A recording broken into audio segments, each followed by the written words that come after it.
What turns a friendly and compassionate boy into a cold-blooded killer? How about the death of his father? But not a natural death, a merciless murder where a monstrous man decapitates his father. That would turn anyone cold-blooded. But to be a killer in a world of killers, one has to walk through a path of fire and mold oneself into steel. This is exactly what Afro does in the acclaimed manga series and anime, Afro Samurai. The manga series was released from November 1998 to September 2002, and in 2007, an anime miniseries was released in which Samuel L. Jackson voiced the lead character. Now, if Nick Fury is doing the lead voice in an anime, it's gotta be epic. Plus, the electrifying hip-hop soundtrack by Robert Fitzgerald Diggs and the unique design work elevates this violent action epic to another level. Afro Samurai seems like a quintessential revenge story. A son seeks the man who killed his father and slices and dices anyone who crosses his path. However, the gripping narrative, innovative animation, and epic music make it a truly absorbing watch. And if you analyze it closely, it's possible to find a deeper meaning behind the seemingly mindless violence. It's an allegory about the cyclical nature of violence that often stems from the flawed justice system. In this video, we'll explore Afro Samurai's life and journey and the reasons that make Afro Samurai so interesting. So, without wasting any more time, let's dive right into it.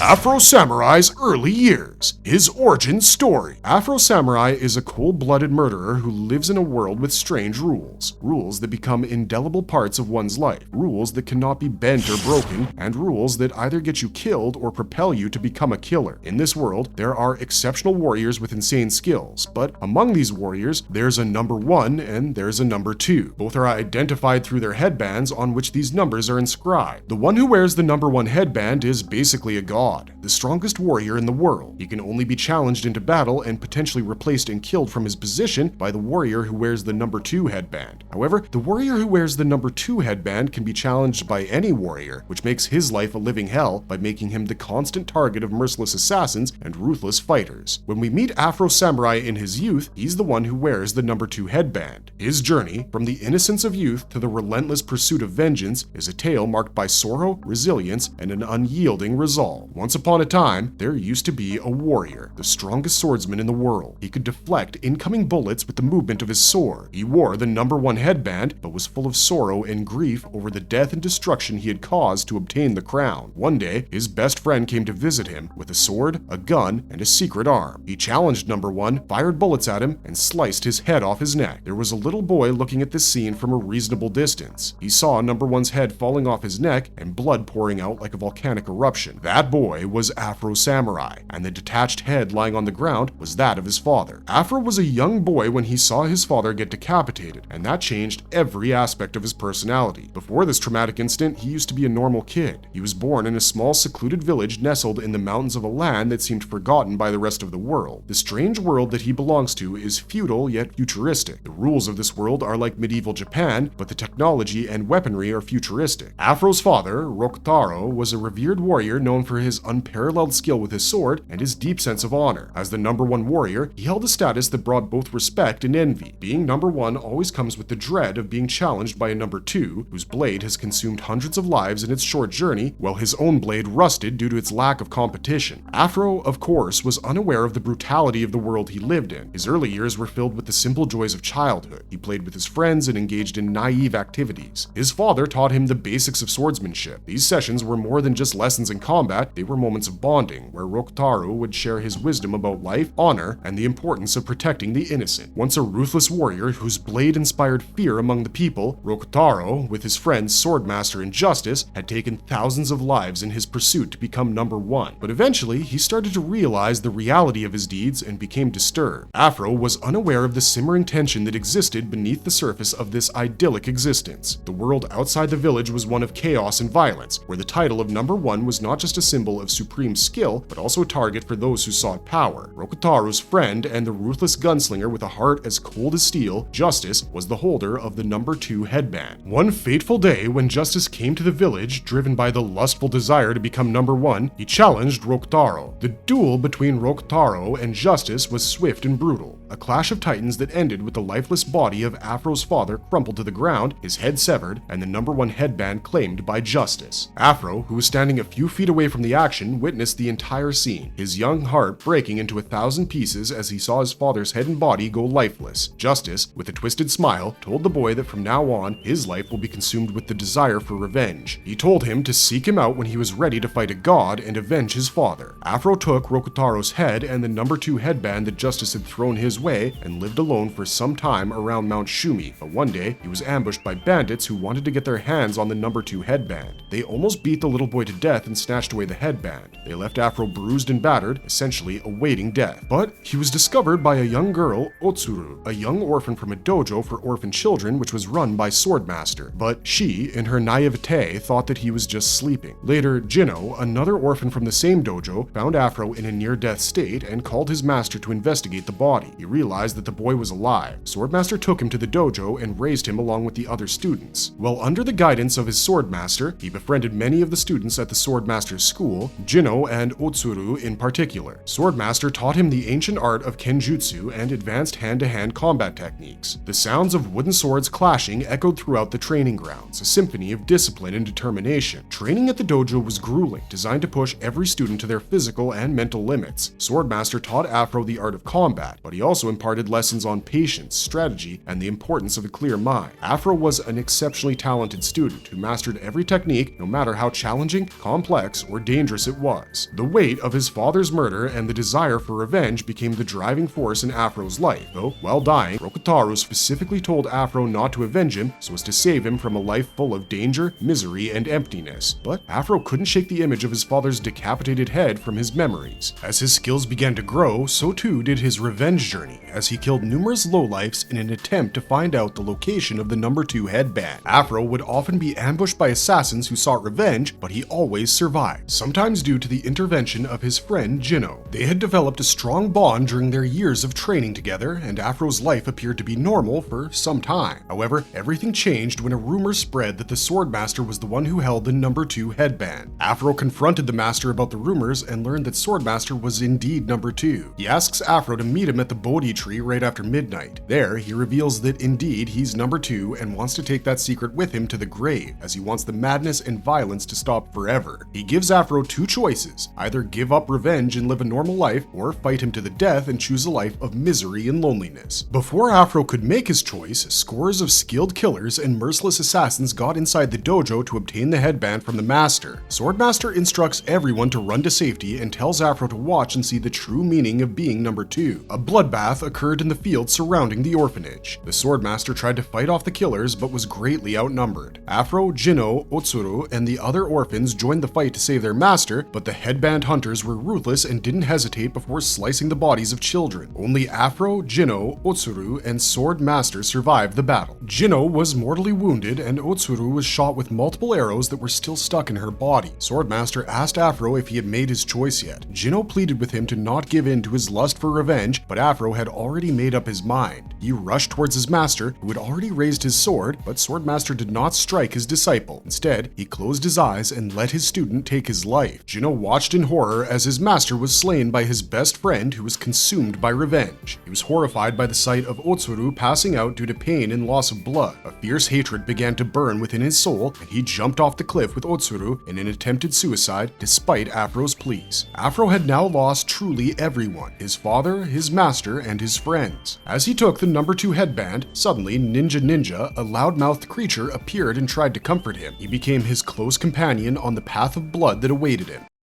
The history of Afro in Afro Samurai. When we meet the adult Afro for the first time, he's become nothing short of a legend. We see some people running and hiding upon his arrival, while others charge towards him in an attempt to obtain the #2 headband. Afro is of course unfazed by these puny thugs and easily defeats most of them. He's focused on his revenge and is on his way to find justice. He's accompanied by Ninja, who's always blabbering and never leaves his side. Clad in a distinctive outfit and sporting a pair of goggles, he exudes a carefree and irreverent attitude. His chatter is incessant, often making making jokes, offering unsolicited advice, and commenting on the events unfolding around them. This constant stream of dialogue stands in stark contrast to Afro's brooding silence. On the surface, Ninja appears to be nothing more than a comic sidekick. His antics and quips provide levity in an otherwise dark and violent story. He mocks Afro's single-minded pursuit of vengeance, questions his decisions, and often points out the absurdity of their situation. This humor, however, serves a deeper purpose. It highlights the absurdity and futility of the cycle of violence that Afro is caught in, and it provides a humanizing counterpoint to Afro's relentless and often dehumanizing quest for revenge. It was believed that Ninja was a figment of Afro's imagination, whom he had created to cope with the extreme trauma of his childhood. This is subtly hinted at throughout the series, as no other character acknowledges Ninja's presence. He appears and disappears at will, often in moments of great stress or introspection for Afro. It's like Ninja represents the battle for Afro's thoughts, challenging his motives, questioning his morality, and other emotions that Afro suppresses in his relentless pursuit of justice. On his journey, he meets multiple assassins sent by an organization called the Empty Seven. They're a sect of warrior monks who seek the legendary #1 headband to achieve godhood and immortality. These monks are fairly weak and don't possess the skills to defeat Afro. However, they are wealthy and have resources to help other warriors defeat Afro for them. They created hybrid warriors like Machine Ninja and Afro Droids, a semi-sentient being, just to hunt him and get the #2 headband. However, their biggest creation that truly disturbed Afro is Kuma, a warrior with a teddy bear head as a mask. He stops Afro from entering #1's throne room. Soon, it's revealed that Kuma is none other than his childhood friend Jinno. After falling from the cliff, he was found by Brother 6 of the Empty Seven, who convinced Darman, a top scientist working with the Seven, to turn him into a samurai with immense power. The scientist replaced his scarred flesh with robotic appendages and attached a life support system to his body that kept him alive. Jinno was burning with rage and grief and was unhappy with the changes he had to go through. However, he eventually donned a mask made in the fashion of the head of Otsuru's teddy bear and acquired 2 swords to use in his unique style. He knew someday Afro would come to seek his revenge and was waiting for this moment. He had sworn to take revenge for his master's death and make Afro's death slow and painful. Upon realizing that he's facing his dear friend, Afro refuses to draw his sword, to which Jinno starts insulting him. He attacks the emotionless swordsman, who skillfully dodges all of it. During the battle, Jinno's helmet falls off, revealing his eyes, one of which is cybernetic, while the other one never stops crying. Afro is unfazed at seeing the state of his old friend, and Jinno, who is now Kuma, rushes towards him with his sword. He attacks him with furious anger, but Ninja comes in between his blows, sacrificing himself to save Afro. At this moment, it becomes clear that Ninja is a real entity and not a figment of Afro's imagination. Actually, he's one of the 2 guardians of the world, along with Takimoto. These guardians are ageless and immortal, and their role is to serve as the guard of the holders of the 2 legendary headbands. Takimoto is the companion to the holder of the #1, and Ninja stays with the holder of the #2 headband. However, at that moment, Ninja lights up one last cigarette and disappears in a cloud of green energy, after claiming that hanging out with Afro has been the bomb. Samuel L. Jackson's voiceover in the English dub of the anime elevates this scene, as he dubbed both Afro and Ninja. The battle between Kuma and Afro continues, and eventually, Kuma's life support is damaged. Darman warns the emotional cyborg that his life support has been struck and that he doesn't have much time. He urges Kuma to slay Afro before it's too late. There was no going back from this point, and one of them had to die. But it's Afro who comes out victorious, killing another person that he loved in the pursuit of vengeance. At last, he meets Justice, the slender, smoking samurai with diseased skin. He tells Afro the real reason behind obtaining the #1 headband. He believed the only way to end the headband wars and bring peace was to gain absolute power, while Afro's father simply believed in hiding the headbands as the Swordmaster tried to do. Justice had killed all the other headband holders, and their corpses lay in his throne room. Afro, who is already badly wounded, attacks Justice and manages to dodge his bullets and slice his arms. Justice attempts to use his hidden technique, a secret katana-wielding third arm that he had used to kill Rokotaro. But Afro remembered that fight, anticipated this move, and sliced his way to Justice, causing multiple cuts across his body. It appears that the villain has fallen, but he gets up again and uses another secret technique, causing a spike to shoot forth from the ground in front of Afro, seemingly piercing his head. He stood up in front of the presumed corpse of Afro and revealed that now he would become God after attaining all the headbands. But Afro gets up and chops him into dozens of pieces, finally getting his revenge. The #1 headband falls from Justice's hat into his hand.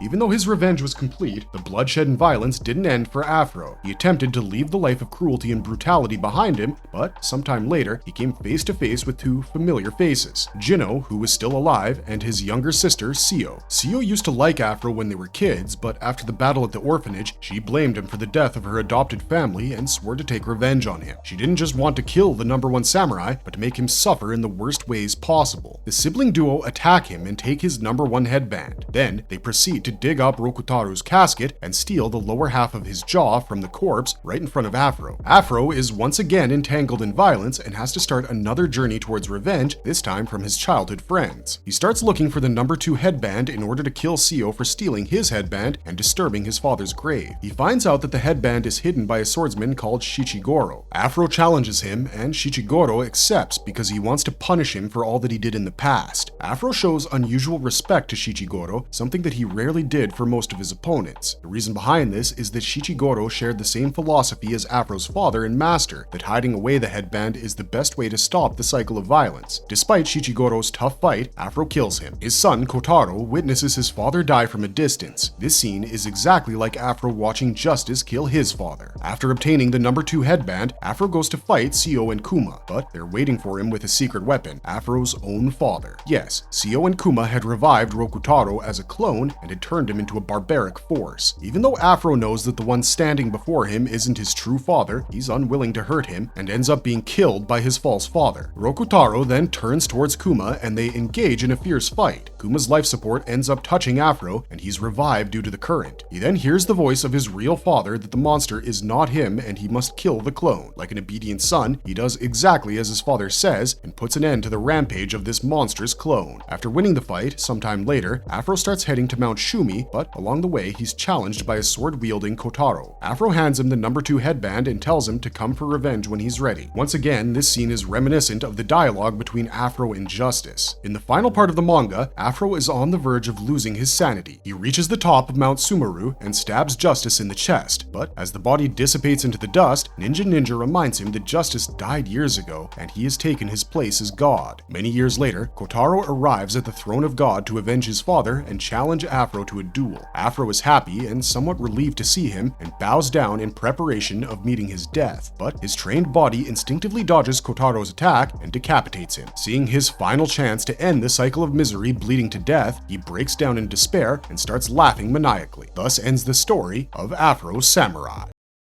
Afro Samurai in video games. Developed by Namco Bandai Games, the first major video game adaptation of Afro Samurai was released in 2009 for the PlayStation 3 and Xbox 360. The company was awarded exclusive rights to publish 2 video games in the year 2005. Their action-adventure game aimed to recreate the visceral combat and distinctive style of the anime series. The game's narrative follows the basic plot of the anime, tracing Afro's quest for revenge against Justice. The game is notable for its cel-shaded graphics, which closely mimic the visual style of the anime. This artistic choice helps to maintain the series' distinctive look and feel, immersing players in its gritty, stylized world. The gameplay focuses heavily on sword combat, with players controlling Afro as he battles various enemies. The combat system allows for fluid and dynamic swordplay, incorporating combos, counters, and special moves like the other samurai games of that era. However, one of the standout features was the focus mode, which enabled players to slow down time and perform precise, devastating attacks. The game also featured voice acting by the original anime cast, including Sam Jackson as Afro and Ninja. The soundtrack, produced by the RZA, similar to the anime, enhanced the game's atmosphere with a blend of hip-hop and orchestral music. In 2015, a sequel titled Afro Samurai 2: Revenge of Kuma was released, developed by Redacted Studios and published by Versus Evil. This game sought to continue the story from the perspective of Kuma,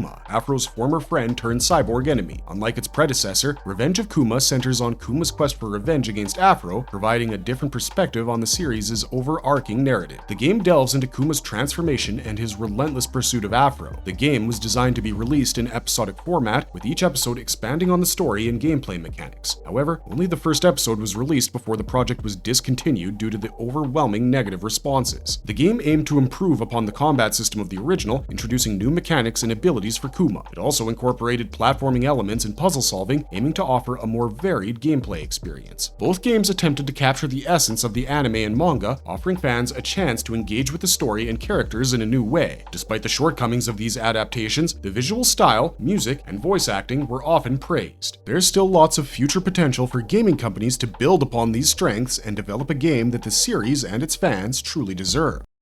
Marvelous verdict! If you were to ask what makes Afro Samurai so special, the answer would be everything. From the thoughtful and symbolic story, to the stellar and unique design work, to the brilliant soundtrack by the Wu-Tang Clan member Robert Fitzgerald Diggs, the voice acting by Samuel Jackson, Mark Hamill, Lucy Liu, Kelly Hu, Jeff Bennett, and Steve Bloom, among others, has elevated the overall quality of an already brilliant series. One of the oldest sayings in the world is that revenge is the purest emotion, and Afro Samurai succeeds in portraying that emotion in its purest form. Afro Samurai delivered one of the most interesting, innovative, and rightly acclaimed animations in the history of anime. But Afro Samurai isn't a simple tale of revenge, it's an allegory for the dog-eat-dog world and the nature of the justice system that often ends up being the breeding ground of violence and despair. It shows that some people are just born in a violent world and get entangled in their environment. It shows that violence breeds violence, and one must be careful while choosing the path of blood because it's cyclical in nature, and there's nothing at the end of it other than misery and emptiness. Did you watch Afro Samurai or read the manga? What was your favorite part or just your favorite thing about the series? Wu-Tang Clan? Do you agree there's a deeper hidden message to this violent story? We want to hear your thoughts in the comments section down below, so don't forget to like this video and subscribe to Marvelous Anime. This is Wheezy249 signing off for now.